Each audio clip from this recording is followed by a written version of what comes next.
I'd say one of the biggest conflicts we're all experiencing in the world today is our own inner conflict. We have so many conflicting messages about how to live our lives that we've become disconnected from ourselves. While other people might just be struggling to connect with themselves because they have a great fear of being alone. And that might actually be what they need the most. You fear that too much alone time is going to be detrimental to your mental health because that's the information you've been fed all your life. This is the conflict. We're conflicted in how we should be living our lives. We have so much information at our fingertips that for every fact we read, we can easily find information to the contrary.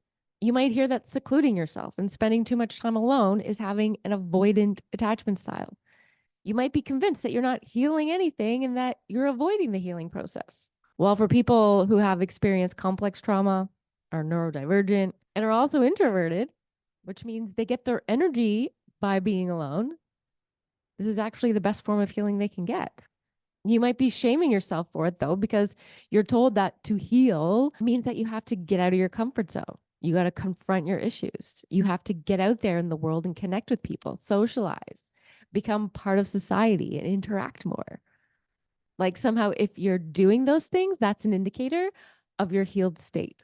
And then that's where your self worth comes into play. When something is wrong with you, but you don't have any understanding of what's wrong, aside from how people are treating you or telling you that it's wrong, then you start to question your worth. You start to settle for things that are less than what you're worth. You start to compromise yourself. And that's the inner conflict. You're not living your life on your own terms anymore.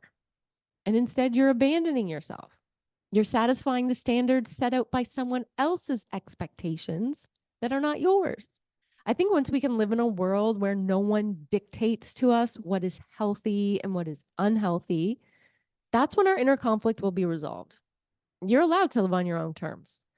When you're living on the terms of society, doctor recommendations, health experts, wellness gurus, you're operating under a system of judgment, and no one knows you better than you know yourself. One must wonder, though, do I just lack the ability to heal? Maybe I can't heal. Maybe it's not possible for me. Or am I just lacking the right information, which is the information that validates the healing practices that I already have? Because until then, there's where you'll have your inner conflict. Inner conflict is always self-inflicted. And inner conflict is you gaslighting yourself and thinking that you don't know what you're doing. Once again, you remain in a state of inner conflict. Maybe I'm not doing it right. Am I missing something? What does your gut tell you? Healing isn't always about a technique or a practice or even a set of tools. You could have tried everything under the sun. It comes down to hearing something that finally allows it all to make sense for you. It's a sense of validation, hearing that what you're already doing is actually what you're supposed to be doing. Hearing someone else telling you about the same thing you're doing, but in a way that isn't shaming or judgmental.